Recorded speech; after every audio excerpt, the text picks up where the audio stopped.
All right, we're back again to talk aviation, and gosh, 2 weeks goes by and a whole lot of things happen. This is one of those very active periods. We'll get on to the Paris Airshow and some of the international stuff shortly, but first, Martin, you're in Melbourne. You would have heard the news that now Jetstar, or Propstar, as they're starting to be referred to, have come out and said that by the end of this year they'll be flying to minimum 4 major provincial destinations in NZ using Q300-8 300 series aircraft. They're taking the fight to Air New Zealand, who was saying not too long ago, if you remember rightly, we're paraphrasing maybe, but how it was very marginal, the regional operation, and that's why the prices were so high, and they were sort of fudging that whole debate at the time. Well, now it seems that there's actually quite a bit of fat in the system. Air New Zealand saying we will meet any Jetstar price. Jetstar are promising major reductions in fares, so it's all good for the travelling public. It's really good news for the New Zealand regional consumer. Air New Zealand's story that it was just too expensive to operate regional aircraft for cheap fares, it was just garbage. It seems that this came as a bit of a surprise, like it was sort of sprung on everyone. The announcement made, sort of front page news on the day, and surely Air New Zealand must have anticipated it was possible they'd be interested in moving into that market, bearing in mind also that they're Qantas backed, and I imagine there's a lot of Q300s sitting around over in Australia that could be repurposed quite easily and quickly into this market. Well, that's exactly why they did it. I think perhaps the reason Air New Zealand wasn't expecting it is because it had been mooted apparently in the past. Qantas has talked of this several years back and not done it. But now it looks like it's really happened, that they've had at least 5 A320 sitting around in their base in, isn't it the country music capital of Australia? Tamworth, is it? Tamworth. I think it's Tamworth. Tamworth is the country music capital for sure. Yeah, well, I think they had 5 aircraft sitting around there, and they thought, well, why don't we go and shake things up in New Zealand a bit? Exactly, and also there'll be some pilots sitting around, won't there, from Eagle Air, who were flying Beech C-1900s. They're probably looking for a job right now and could easily train up to that new type. So they reckon by the end of the year, what they've done though is that they've put out 7 possible destinations and said though the final list will be 4. So they've got a short list of 7, there'll be 4 that they'll choose. So those areas, those councils, those provincial centres now have to sort of vie with each other to make themselves attractive enough to be one of those 4. Now, I wonder what sort of lengths they're prepared to go to in facilitating, let's say, Jetstar's expansion, to help them out, to underwrite even some of the services, to get those services into their town. It'll be interesting, won't it? Well, and also I think it's, to a certain extent, it's testing the market. So we'll go out to 7. If a lot of demand shows itself, who's to say they won't go back to Tamworth and grab another 2 planes? I guess the point I'm making, are they subtly looking for a way to leverage a bit of local economic support for the operation? Yeah, cheaper handling fees and all that type of thing. It's going to be great, though, because the regions, and this is what's obviously going to really frighten New Zealand, or Air New Zealand, sorry, is they'll be offering interlining. So again, you'll be able to go, a regional centre, Auckland, Qantas, and then off to the wider world, all not on Air New Zealand. Yeah. Exactly. Okay. So given that we've often thought that a monopoly on the domestic provincial services in any sort of country is a way of underwriting the rest of the business, it's secure cash flow, you're in control of it because there's no competition and people have no choice, they're going to take you anyway. That puts Air New Zealand into a slightly weaker position, doesn't it? And I noticed their share price on that announcement last week dipped 10% initially. So people perceived that there was a downside for Air New Zealand there. It's come back a bit since, but Pretty sure it's the last thing they want because, there's several 100,000 people out in the regions who, unless they want to carry their baggage between terminals, will now fly Qantas. Yeah. On the real marginal sites where they're now flying Caravans and PC-12s, the real small ends, why wouldn't Jetstar go to them and say, you can interline with us? And, I'm surprised they actually haven't done it already. Sounds Air maybe would be in a position to do that, given that they've been an operator into Wellington and reliable for decades, so... Yeah, I think that's an opportunity that they're missing.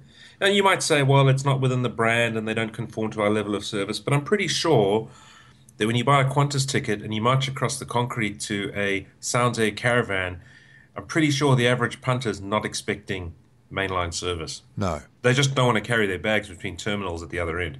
It'll be interesting to see what those 4 centres end up being. I'm picking that Rotorua will be one of them, maybe Napier. Invercargill's got to be on the map there. Maybe, I think they're already into Dunedin, aren't they, with A320s. They'll be looking for cities with a reasonable catchment and sort of like, I guess, a mobile population.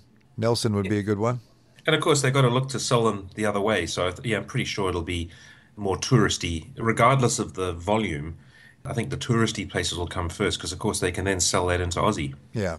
The other thing is, too, that not only do they use those aircraft for domestic operations into provincial areas, the Dash 8's good for Wellington to Queenstown. They had an A320 service through to Queenstown from Wellington, but that was cancelled, if you remember. So we'll see. Of course, to get to Queenstown, they fly over Blenheim, don't they? Yes. Which takes us to... Oh, okay. That's a very good segue to Safe Air and the future. Well, first of all, big relief for the people employed by Safe Air. Let's start with that. It's great for them. Big relief. Yeah. So what's happened here? They've been bought. Air New Zealand owned them. They were an old New Zealand company, go way back. Way back. Pre-war, I think, even.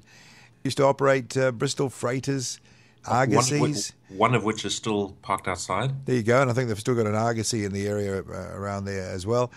Air New Zealand put them up for sale. Someone's bought them. Yeah, Airbus came along and bought them. So what does this mean? As a dedicated conspiracy theorist, I'm convinced it's because the New Zealand Air Force has gone out and bought a swag of A400s now that they've got the engine software fixed. In your dreams. Yeah. You know, if you want to try and sort of line the theoretical ducks up and second guess what is going on here, Air New Zealand is a large Airbus operator now. Well, they've got over 20, I think, A320s now, or approaching 20.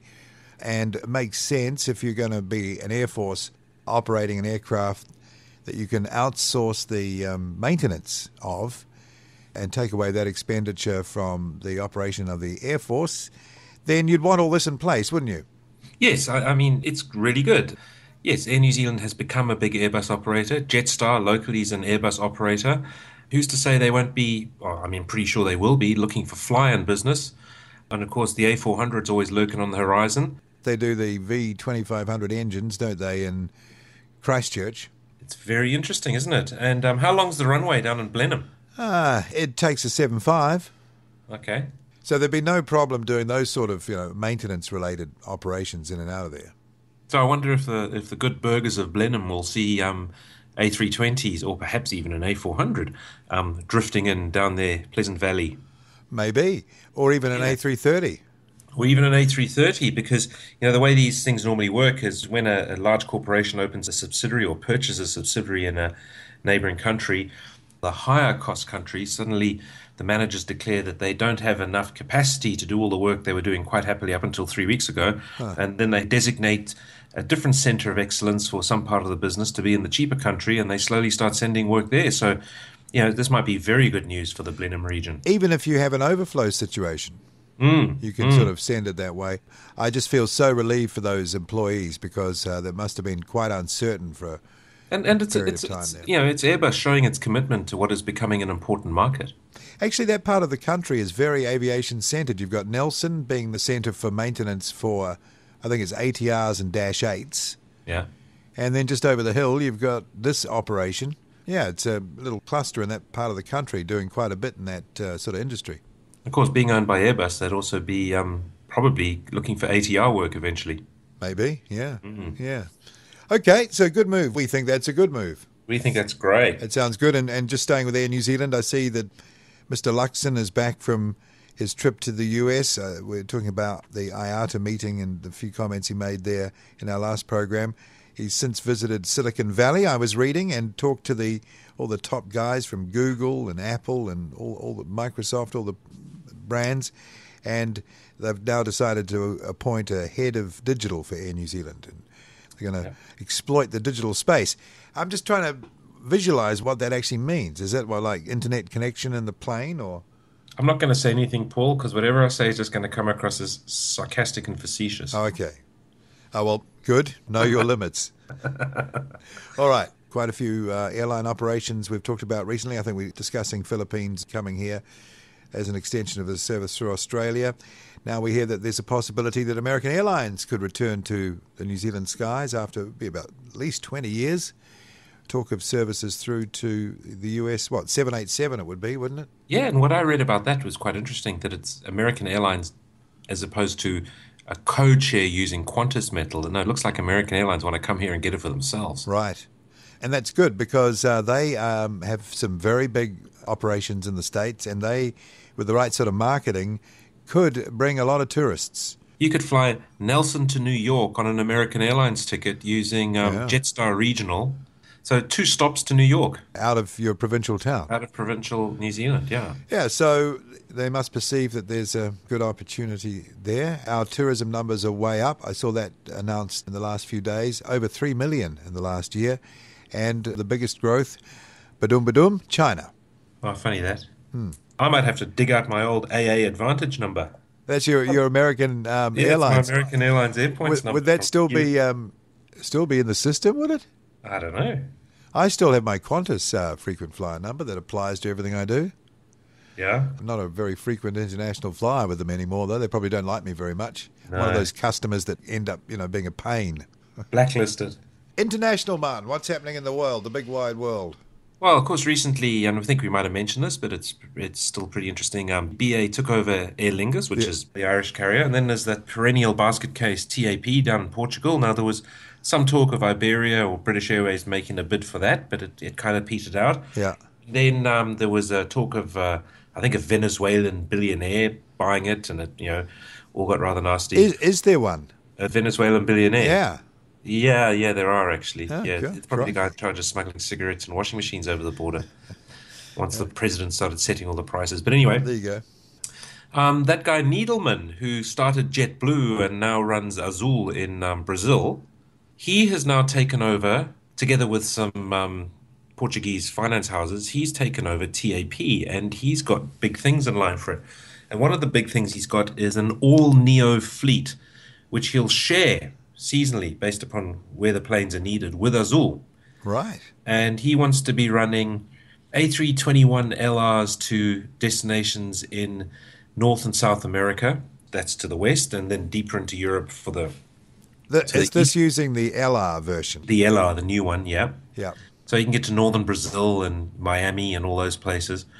For the slightly bigger destinations, he wants to get A330 Neos. Right. And for their really long destinations and high-capacity destinations, A350s. Wow, so he's really going for the Going doctor. large, yeah. Something like 50 planes. Yeah, how many are the A321 long range? There's about I think 20? they're taking 25, 30. And he knows that aircraft really well because Really well. he put JetBlue together on the back of, I think he Yes. ordered 100 of A320s. So on their main routes, which is going to be sort of Lisbon, Boston, Lisbon, New York, Lisbon, Rio de Janeiro, places like that, they're going to run the A350s and the A330 Neos. But on all their secondary destinations, it's going to be A321 LRs. So, 200 people plus across the Atlantic, very, very cheaply That's indeed. amazing, 200 across the Atlantic in that aircraft. Heading down to the South Atlantic. Yeah, like angular across. It's even further. Yeah, it's a long way. So really making use of the range. Well, that really does get into that 7.5 sweet spot territory, doesn't it, really? That capability? Well, Portugal, they think, ideally placed for that aircraft to go to those places because Right. it's right on the western tip of Europe. Yes. With TAP, you'll be able to go, let's say, A320 family from Recife in northern Brazil to Berlin Wow. with a stop in Portugal. I'd be curious to know. We probably could look it up, but maybe that's for another day. But I wonder what it costs to operate that aircraft, or will cost, on one of those typical sectors with that passenger loading, and what sort of yield that would have. Because Azul now is one of the bigger airlines in Brazil, if Azul needs capacity and TAP has excess capacity, Pull it over. they'll run the planes on the Azul route. So it could be that a TAP plane flies Lisbon to Recife, then spends the next week doing runs around Brazil Yeah. or South America. I wonder if they'll try and get a sort of common livery type together so they can... Yeah, although the TAP liveries, it stayed pretty much the same. It's pretty cool, actually. Or the colours have stayed the same. I like the livery they had when they took the 747 on in the early 70s. They had a fantastic livery then. One of those classic sort of the time graphics presentations. At least they've kept the colours, though. Even with the modern graphic, they've kept the colours. Yeah. There's a local airline, they just dropped the teal like it was, they just dropped it. So this guy, Needleman, with TAP and Azul, who's he taking on? Or is this all new stuff traffic he's trying to generate? He's trying to use, obviously, the power of the TAP brand within Brazil, because Brazil's had a bit of a rough time in terms of airlines lately. Right. And he's trying to turn, Azul he wants that to be the biggest airline in Brazil. Yeah. And now that he's paired up with the European one, he's got an excellent base, hasn't he? And compared to the competition, he actually owns both airlines or controls both airlines, so he can offer a seamless product. Yeah. From anywhere in certainly in Brazil, greater South America actually, to pretty much anywhere in Europe. Of course, they've got great connections to Africa. Right. They've got the whole Portuguese diaspora thing going there. Yeah. They'll be looking around at all those opportunities, won't they? Who knows? He might start using TAP planes from South America to Luanda in Angola. That's a lot of business for Airbus too, isn't it? It's a lot of business for Airbus. And that showed at the Paris show where they sold an awful lot of planes. Yeah, who did the best out of Paris? I saw something saying that on pure numbers it was Boeing, but no, on pure numbers it was Airbus because they got that order from Wizz Air 10 minutes before the closure of the show. Lucky. They sold 100 A320s. Now we were speculating on what would happen there, weren't we? And there was some talk, idle gossip, obviously, that Boeing had some sort of chance, but. I mean, it was never going to happen, really, was it? Airbus would never let a customer that size go. They are Wizz Air's incumbent supplier. Well, that's right, yeah. Airbus really wanted to. So Airbus sold 421 aircraft, book value of 57 billion. That was 36 A320ceos, 7 A321ceos, 1 A319 jet, 182 A320neos. 140 A321s. That's amazing figures. 24 A330s, not decided whether they're CEO or Neo, and 31 A350s, which is quite a lot. And I'll see what Boeing sold, although it doesn't have quite as nice a graphic for Boeing. Oh, here we go. No, sorry. But it was very close. Airbus have done a deal with a Singaporean company to start offering A321, A320 cargo conversions. Yes. And that's 21 tonnes for the A320, 27 tonnes for the A321, and quite a good range. So they're going to do pretty well. That's quite a load. That's good. And Wizz Air also took another 90 purchase rights on the A321 Neo. Okay, yeah. That A321 Neo, that is really going well. That's sweet, yeah. So for Boeing, it would have been, 737 Maxes and probably no 767s, I wouldn't imagine. Probably no 74s, though there's talk of an order for the 8. Yes, the Volga Dnepr, the Russian airline, took 20 747-8Fs. Right. Not an actual order at this point. A memorandum of understanding, yes. Yeah. But what I thought was a very interesting order coming out of Paris show was Saudi ordered A330 regionals. Right. Somebody's finally ordered the regional. That's the 300 length fuselage, right? And it's a 300 length fuselage with how do you say? It's a book exercise, a paper exercise to make it lighter. That's right, yeah. So you don't pay the high landing fees. Okay. Well, again, usually a very solid Boeing customer there. After the hiss and the roar of the 78, although that video of that Vietnam 7879 taken off, wasn't that fantastic? Man, how do they do that? If you go out on YouTube and look, there's a KC-10 extender doing a takeoff in the 90s from an air show in the States. Really? Okay. What, vertical? Just the same. Vertical. What, from air to air shot? No, it's from somebody with a very bad camera filming mostly the back of people's heads. But in between, you do see this KC-10 extender jump off the runway and really go probably 5 degrees off vertical. Wow. And it holds it for a long time. You actually think, gee, is it going to make it? Well, when it's very light, it's got a lot of power, I imagine that Vietnam aircraft was very light.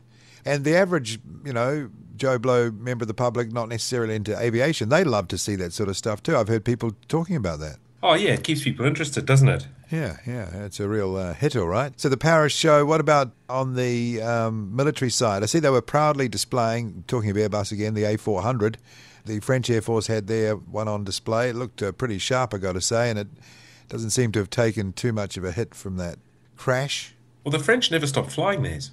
We should mention the C-Series. Boy, didn't that look good. That looks lovely, doesn't it? 2 fuselage lengths on display there, weren't there? The standard that it was rolled out with, and you can see now that's got quite a bit of capacity, that stretched one.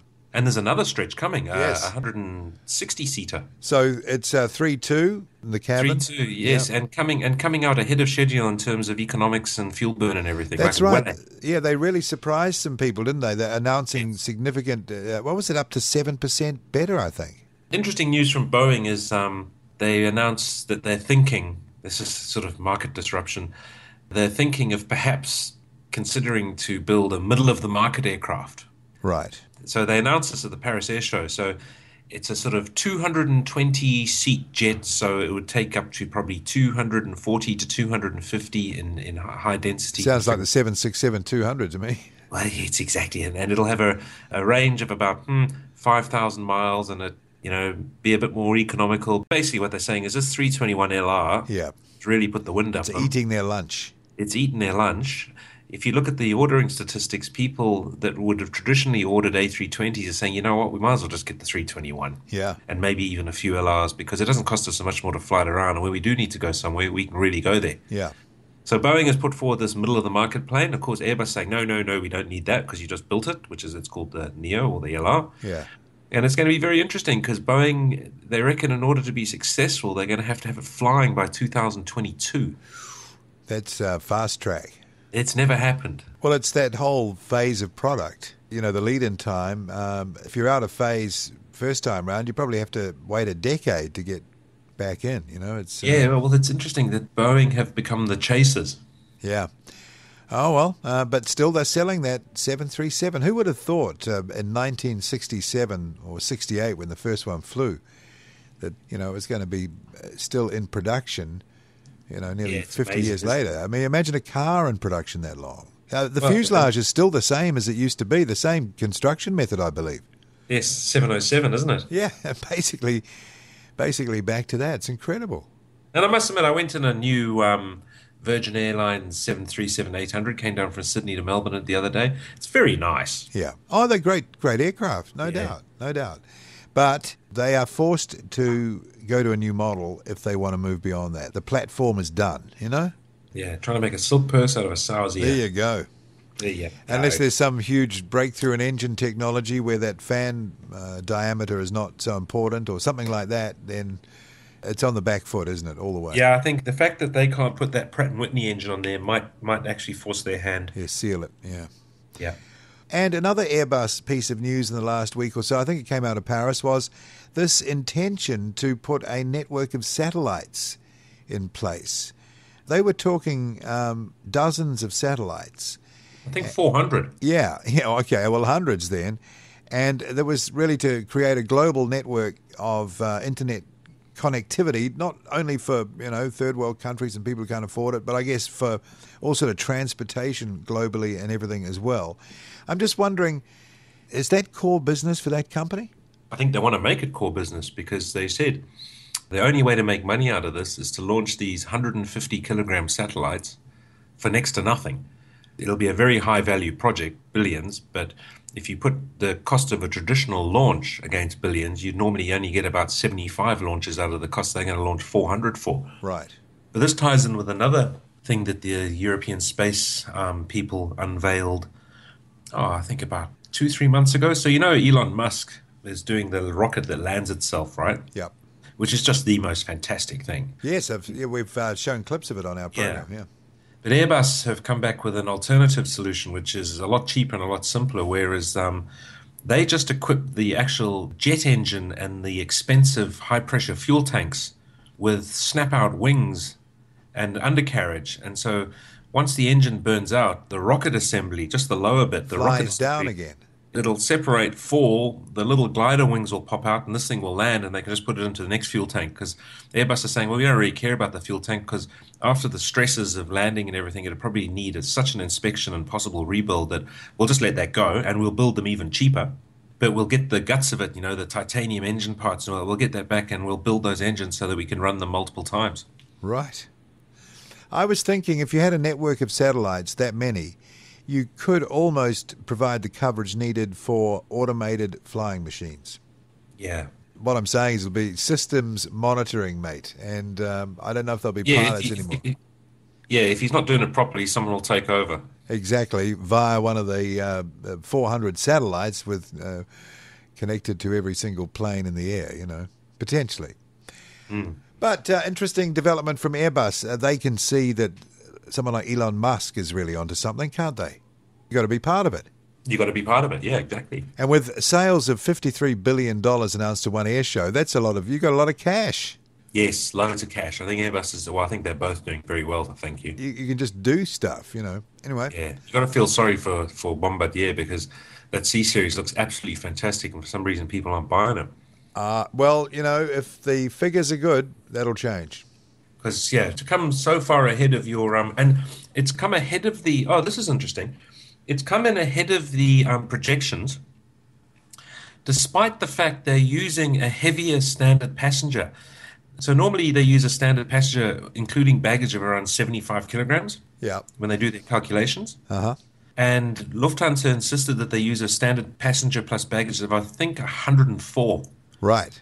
Still, the planes come in full load. Still, it's come in ahead of expectations. So this is you could describe a conservative claim. Yes, because if they used the standard weight figures, it would have come in with another 300 miles range. Gee. Look, sometimes you just look at an aircraft, you can sort of just tell. That has that look. I love the way it sits high off the ground to accommodate those geared turbofans. It looks like a proper little airliner, I reckon. It looks really good, and it's got like a sort of 787-ish nose to it. Yeah, it's very cool. And the one in the Swiss uniform that was at Le Bourget, that looked very smart. So you can sort of visualize it, what it would look like in an airline service. It looks good. Looks great, eh? Speaking of airline service, people usually travel in the cabin.